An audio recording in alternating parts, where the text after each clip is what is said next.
Thank you very much. Well, for a start, let's have a look at the video, please.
Good afternoon, ladies and gentlemen, to this last afternoon session of today.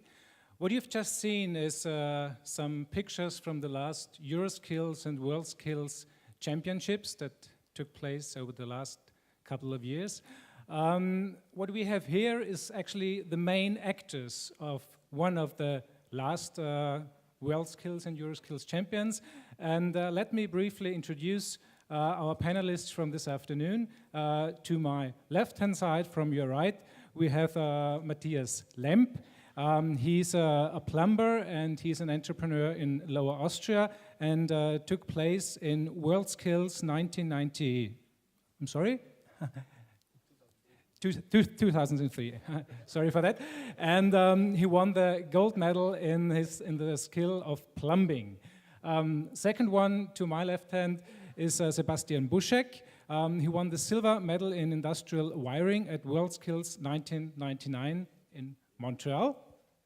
And then I start over to my very right-hand side. We have Benjamin Poredos. He comes from the Vorarlberg, from the very western part of Austria. Thanks for joining us today. You had the longest way from all panelists. You won the gold medal in CNC turning in 2009 at the World Championship at Calgary.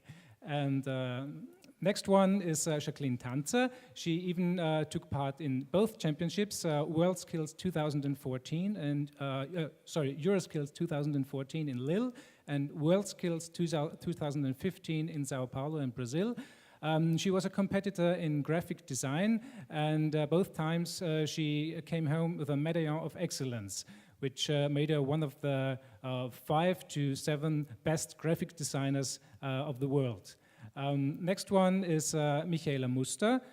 She was also a competitor at WorldSkills 1999, and her profession was restaurant service. Today, she runs her own hotel and restaurant in the Styria province, and well, I'm curious what she will tell us about her experiences since 1999. And may I also introduce my co-moderator and leader of today's afternoon's panel, Mrs. Martina Kaufmann. She's a member of the Austrian Parliament, and she also holds a very specific duty. She's the spokeswoman for wet education and apprenticeship training of her party. And Martina, may I ask you first, what is your personal approach to wet education? I know you're an entrepreneur yourself, you run your own business. Well, how have you experienced wet training in your profession and in general, and especially what made you, or what was the main reason for becoming speaker of wet education and apprenticeship training? Hello, also from me to all the experts in the audience and also to the champions on the stage. It's a pleasure for me to be here. Thank you for inviting. Yeah, we have a family-owned business in interior design and upholstering, and so for the whole years, I think 60 years, we have apprentices in our family business, and so it's normal for me to do this also in the next years. In politics, we have a lot of things to do, and so it's also a task for me to help in this topic to get a better place for the young people, and so we do that in the politics, and we have a lot of visions in this topic for the future. And I think we will talk about the wet system in Austria and all the positive things, but we also have things to do also in Austria. But we have great champions here in Austria. We have great young people, and we want to have more young people to do this way of education in Austria.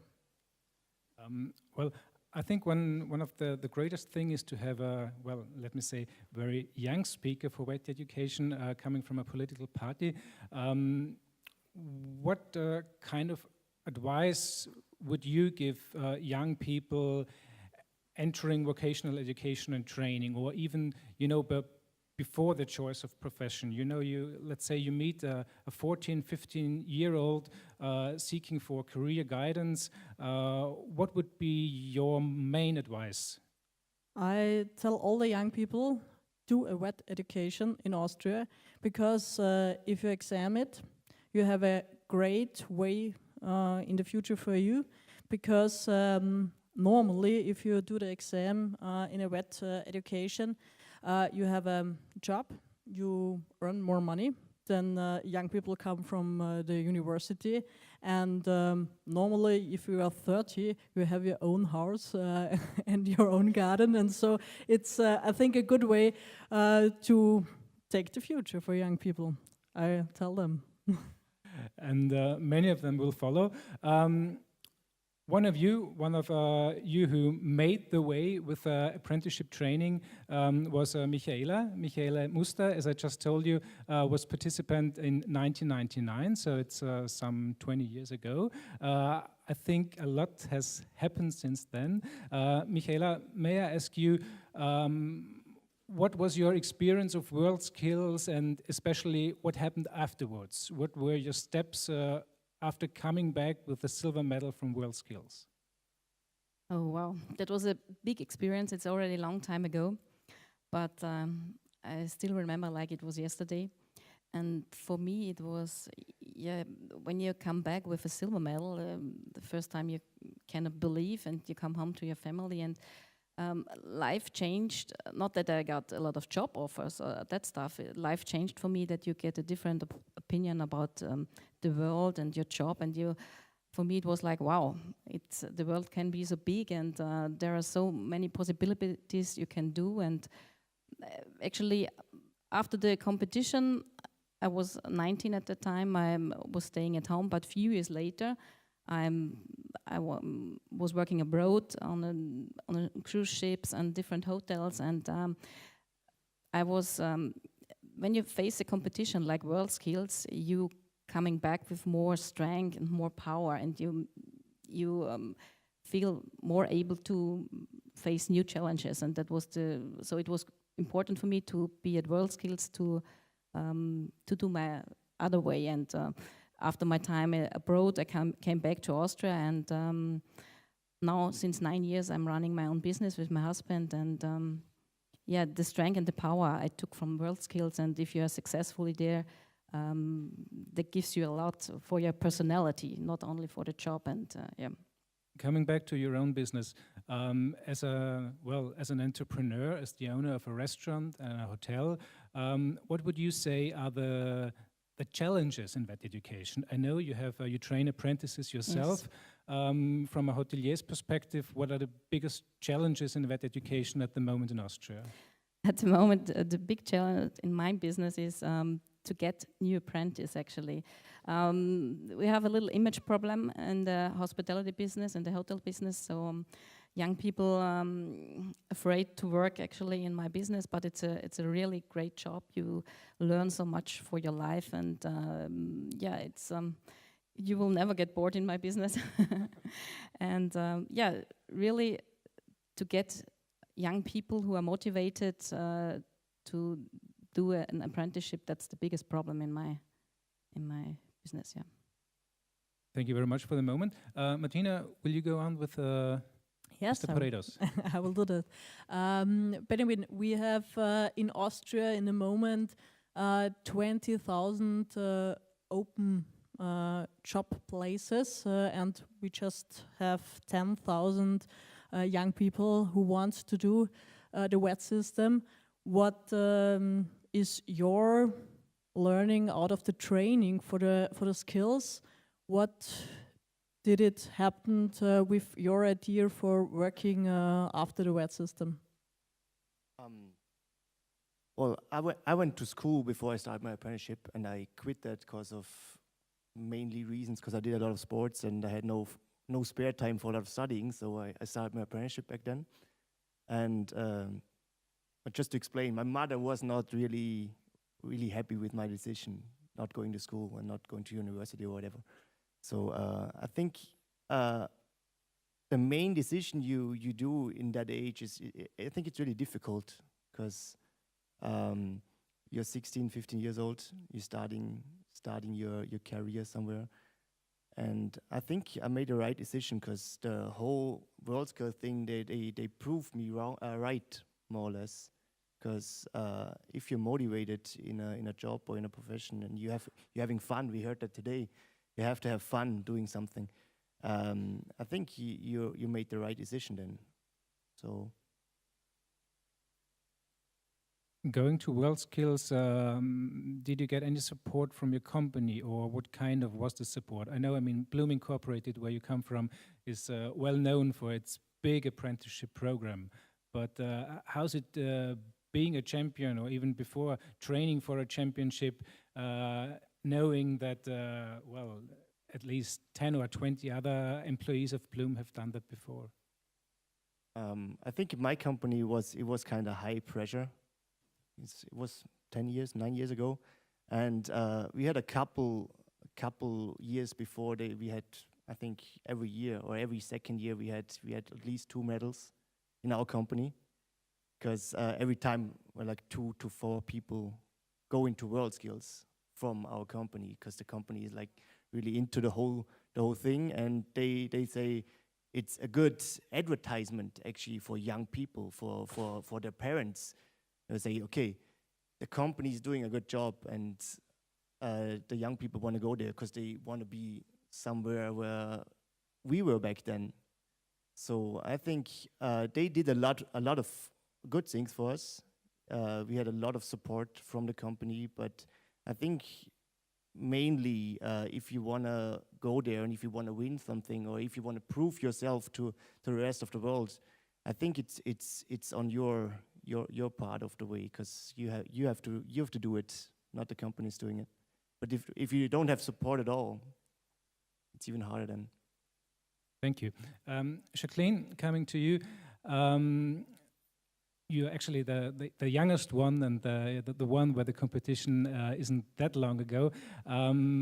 What has changed since then? Did the participation at EuroSkills and WorldSkills, as I said, it's even 2 competitions for you, has it changed your life in any way?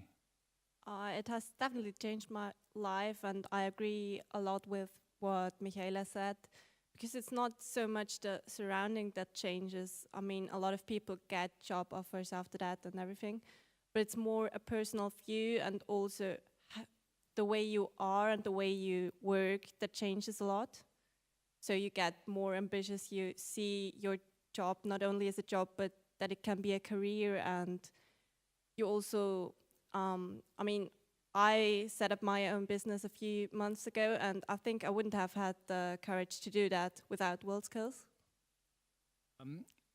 One thing I didn't mention so far is your background, your personal background is not an apprenticeship training, but you visited a higher technical college, the so-called HTL in Innsbruck.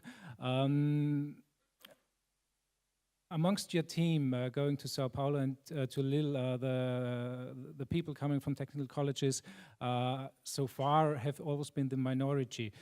Did you recognize any differences coming from different backgrounds, or was it absolutely no theme at all?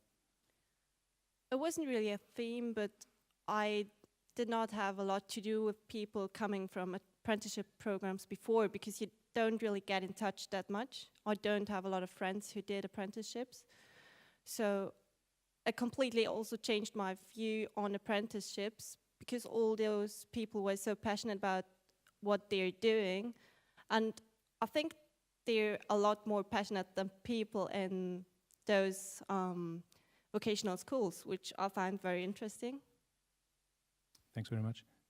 Martina, Yeah, I'd like to give the next question to Mr. Lemp, Matthias. You found your own business in just shortly after finishing VET education. Would you say that you were well prepared to become an entrepreneur? Yes, I think I will be really good prepared with the dual building systems, and I get a lot of confirmed and confidence with the WorldSkills competition. When I was finished there with the competitions, I had a lot of time because I trained a very long time before, and then suddenly the competition was ready, and so I had time. And then I'm looking, what can I do? And so the best thing what you can do, you started with their own company, and so I had time to work. Yes, and I started with 2005 with my own company with a plumbing system, made heating and cooling systems, and also water drinking systems. And now at the moment we are 60 persons in my plumbing company, and also we started a second company for 3 years ago to build fresh air systems. And we product and produce separated new machines only for industries, for the plumbers to sell them. And I think I learned a lot of things at the competitions. I think I don't go so fast to be and to start it with my own company if I don't have the possibility at the competitions for me. So it's clear the WorldSkills supported your decision to be an entrepreneur. I have another question. How long did you train for the WorldSkills? For the WorldSkills, I trained 4 years. I trained that very hard because I had some troubles between some competitions in Austria.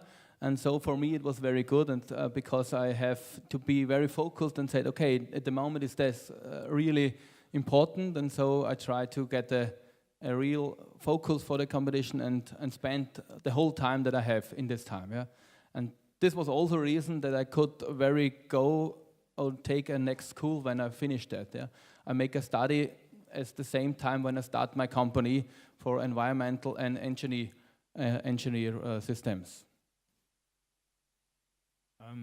Sebastian, you were a competitor at the WorldSkills 1999, so that's also some time ago. What happened since then? As we heard, you work in one of Austria's biggest companies at Voestalpine Stahl in Linz, a company with a long-lasting tradition in sending off young people to different kinds of championships and also WorldSkills. Did you feel that you were in a kind of tradition of champions of the Voestalpine, or how was it for you? Not really, but I feel the pressure.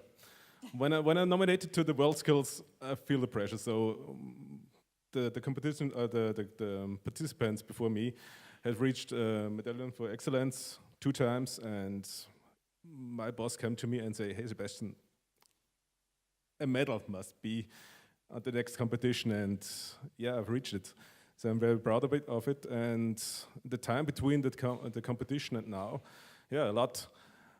I was really lucky in my company. So when the competition was finished, I also will say that the same like Michaela, I don't get any job offers directly, but the opportunities in the company will open up, and the doors goes open up, and okay, I think the biggest impact for my person is the personality impact. I think growing up my self-confidence, I think the motivation goes up, and also, as many times mentioned before here in this conference, the job have to be fun to you. So, and when it's not funny, it makes no really sense. And the next thing is, I have always an aim, a target to reach. And I will say it's very important, especially for young people, to have a target. And when I talk to, when I recruit new employees, my second question will always be, what is your target in 2 years, 5 years? And I see often enough that young people, especially between 18 and 25, have no targets. So the reason why they are searching for a job is only to have money to live, maybe, and that's a problem. Today you are leading a team of nearly 100 people in your section. Well, I think one can say you definitely took your chance after competing at WorldSkills.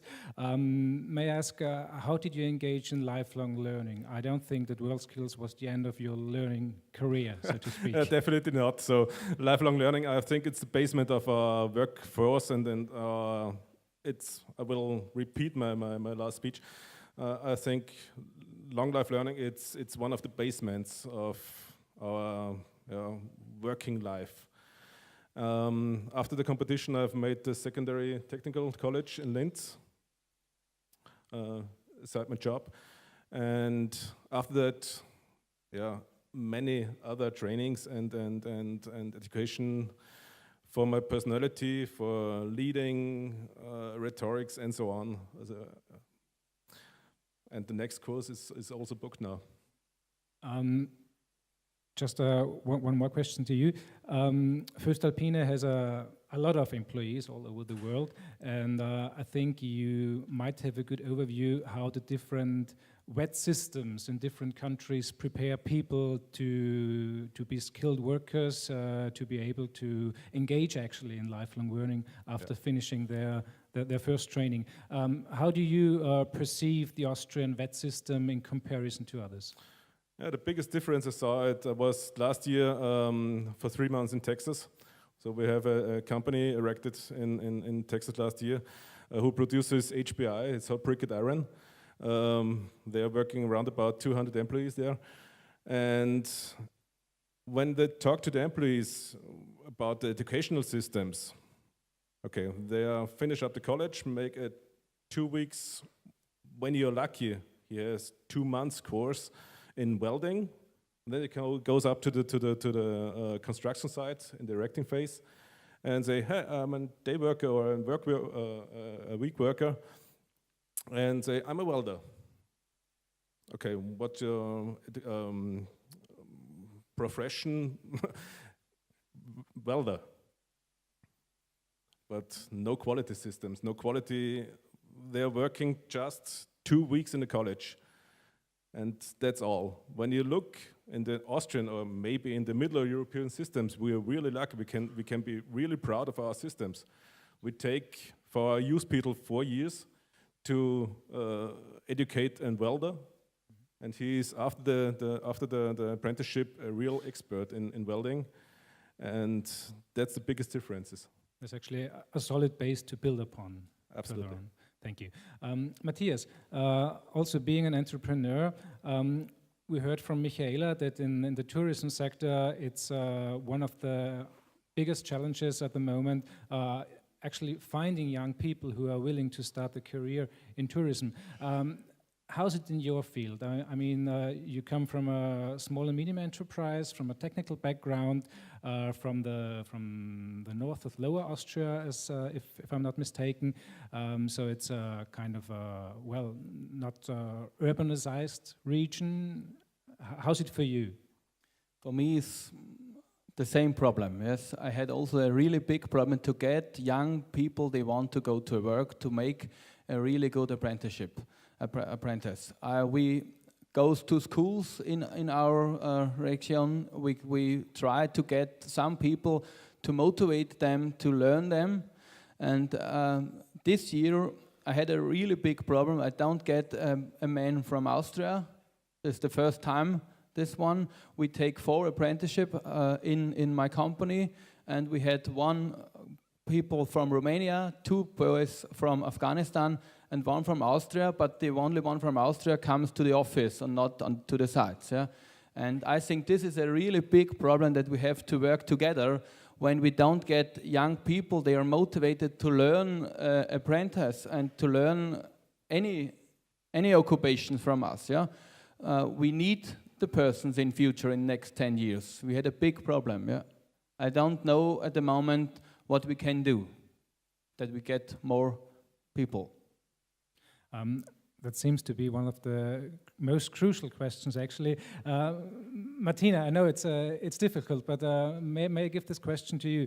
What do you think is the challenges that the policymakers face when it comes to young people, Joyce, and as we just heard, not getting them into VET education anymore, or at least not as much of them as we need? I think we have 2 big points. The one point is the young people between 10 and 15. We have to do a lot that this young people get enough education at school, writing, math, the basics, and something like that. So the entrepreneurs don't have to do that in the later time if they are in the VET system, the young people. And also we have to talk with the parents, to tell the parents it is a good way, it's the future way for young people to take the VET system for the children, because yes, a lot of young people decide her own way, but normally a lot of the meanings of the parents are part of the decision. So we have to do a lot to say to the parents. And on the other hand, the second point, we have to do a lot for the people after the WET system. We have to give the chance to make another education after the WET system, and to say to the whole people, yeah, it's a good way, and you are as good as employee after a university exam. And so we hope we do the future, and we will get a lot of young people in the WET system because we need it. I also know it because we don't have one for the next year for the WET system in our company. Well, actually, we do have a role model amongst us. Benjamin, you actually quit school before you started your apprenticeship, as you told us, and afterwards you went back to university to study.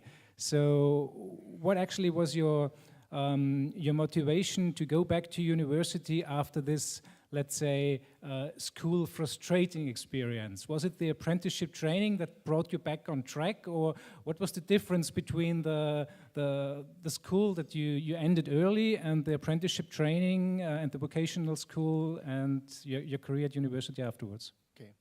Well, I went to a technical school, like the HGLHC did, but it was electrical engineering. So it didn't fancy me that much, so I would quit it anyway. So, and I started as a mechanical engineer or as a machinist in the apprenticeship. You changed the field, actually. I changed the theme. Actually, I have to add one more thing, because I went to a smaller company first, which like a family-run company who had like 12 or 13 employees, and I made some bad experiences with the WET system, because the whole education thing in the company was not that good for me. Well, actually for me, because I was kind of I don't know how to say it. It was more like the cheap labor thing. So I did like all the stupid stuff that actually apprentices don't want to do. So I quit there and went to a bigger company afterwards. So I knew the differences that you could actually get. And after my apprenticeship at Bloom, and after being at WorldSkills and competing there, which was a lot of fun, I was a trainer, an apprenticeship trainer. And during that time, I went to evening school, did my A-levels and everything. And I was like, okay, what should I do now?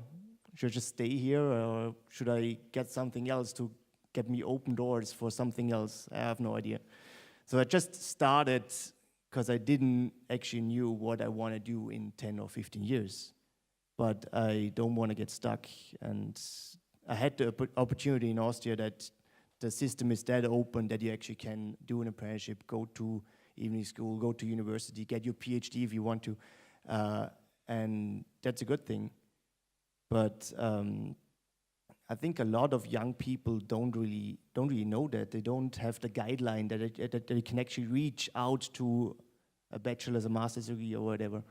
And a main factor, like you said, it's that people are not motivated, or they don't want to do an apprenticeship, is the mindset. I think the mindset, the reputation of the whole apprenticeship trainee program whatsoever. And can I just involve the audience real quick? Okay. Feel free. So if everybody who's not sleeping right now, we almost everybody of us did an apprenticeship program, except a few, but it's a similar thing.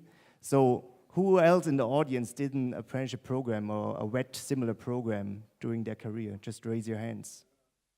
Like 3, 4, 5, 6. The wrong audience. I don't know. It's like 5 to 8 people. How many people are we in here? 250? 200? 200 at least. Yeah.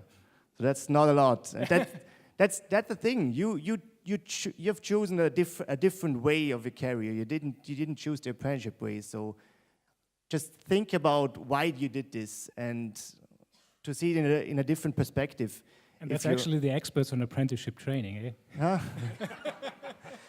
just see it in a different perspective. If you, I don't know, let's imagine it's Sunday morning and you're talking to your daughter, she's 17 years old, and tells you, well, Mom, well, but Dad, I just changed my mind. I want to do, I don't know, I want to be a hairdresser instead of going to university. How would you react? Or would it be your first choice for your kids, like Mr. Fassmann said? Because I think it's not there. We're not the first choice right now.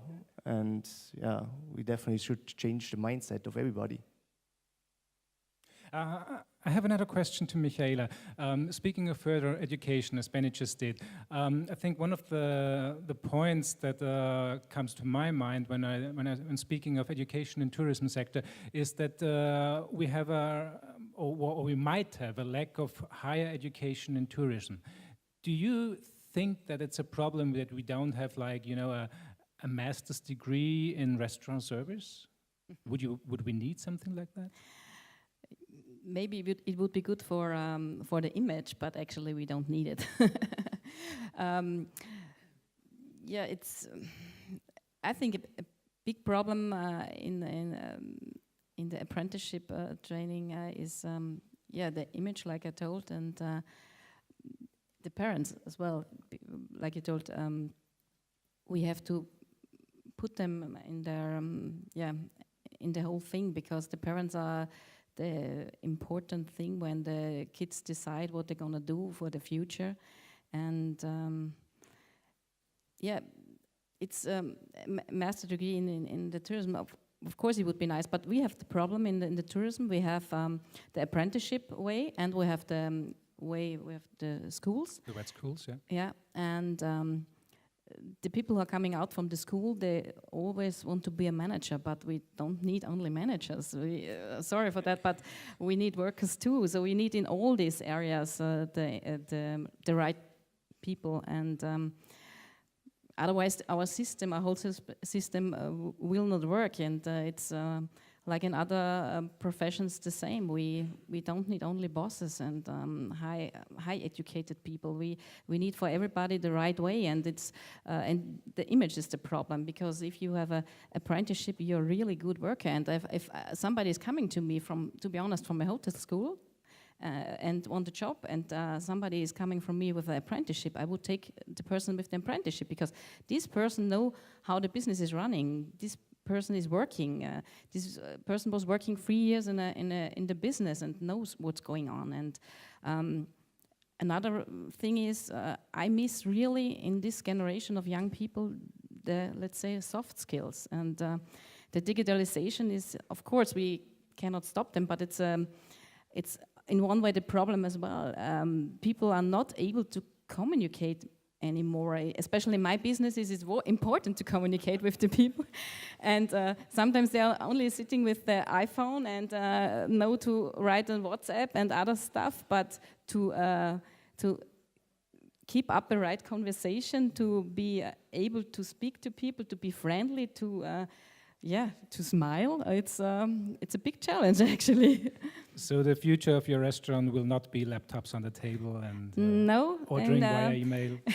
Digitalization, of course, in form of a good website and that stuff. But in my business, it's really the person is really important, and friendliness and soft skills. We spoke a lot about image building and the lack of image that WET undergoes in various ways. Jacqueline, one thing I didn't mention yet is that you were nominated to be the Austrian representative in the WorldSkills Champions Trust. I think that's got a lot to do with image building in some way or another. Can you say a few words on that? And how did you come to be part of the WorldSkills Champions Trust? So I guess no one knows what the WorldSkills Champions Trust is. So it's a group of 10 past competitors who competed in the last 3 competitions, and we are all over the world. And I applied for it by the end of last year, and I was really happy that they selected me. And so the first time Austria is represented in the Champions Trust. And it was I did my competition in 2015, and after that there was a long gap, and I got re-involved in 2017 in Abu Dhabi, where I attended a VET conference for youth. And so I got to know about it and applied for it. And it's basically to be a youth voice in this organization and also to promote it, to try to just make it more valuable and to be kind of image builders that you can just show the world that you can make a career out of that, and that it's just not a second-class education. So you're actually one of the high-level VET representatives of Austria in the morning, at the moment, and I'm sure we will hear some more about you over the next couple of years.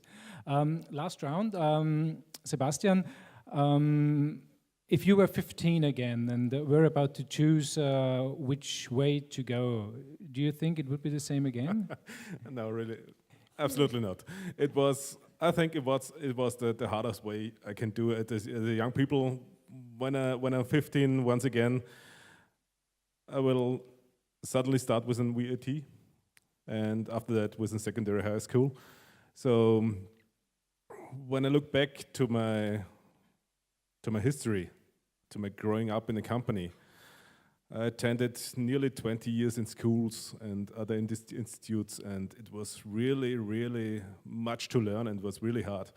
And once again, no chance, no. It was a good time, I don't want to miss it, but not once again.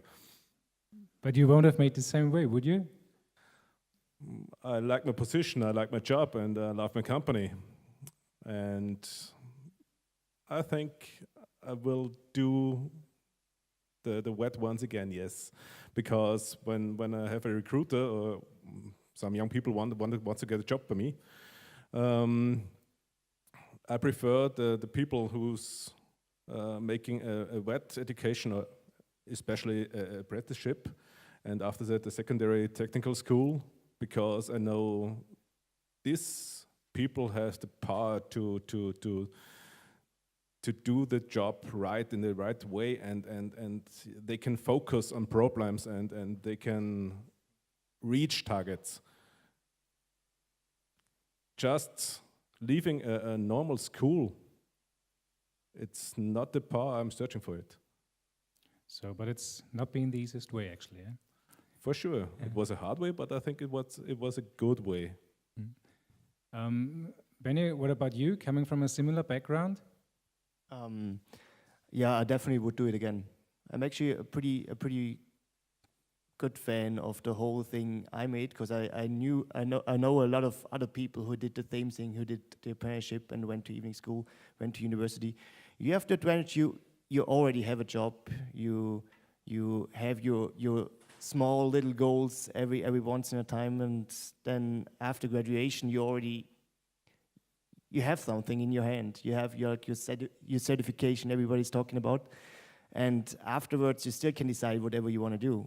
And I think from my point of view, it gave me a lot, the whole 4 years I did. What about the girls? Is the fire for VET education still burning? Definitely, yeah. I would definitely do it again, and I think the way Benjamin did it is also a really good way, and I think people have to see it's not a dead end. That's really important, because I think that makes it a lot more attractive, and that's also with the VET schools. I could go to university anytime, and that's a really good thing. If I want to, I can. Michaela? I would do the same. So I wouldn't change anything. I did my way, and I would do it again. So with the apprenticeship education and. Yeah. So Martina, you got the last questions to Matthias. What would you do? Would you do it again? Yes, of course, I will do it again. I like it very much to be an apprentice, and then to build, also in the next time, to build new apprenticeships, new boys, new girls. I like it, and I say it every time in the schools. And I also like it very much to do the studies on weekend, but it is a hard way, you also agree, you. But you learn a lot of things, and you are very focused. You take your time, you know about now you can work, now you go to school, you can do what you want, you earn money, and you have a lot of fun. Yeah, this is the reason. And my biggest target, my biggest wish for the future is that we can get enough young people to want to learn apprenticeship, to learn it, to bring our occupations in a very good light, in a better light in the future than we had the same value as an university.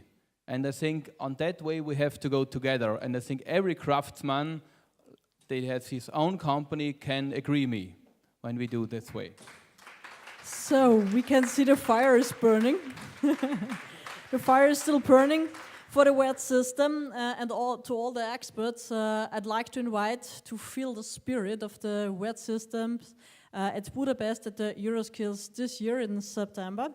And I also like to invite you to the EuroSkills in 2020 in Graz, in my hometown. And in the whole town, we will feel the spirit of the WET system and all the young workers and the experts. So I hope we will see you there and we feel together the spirit. Thank you. Thank you very much.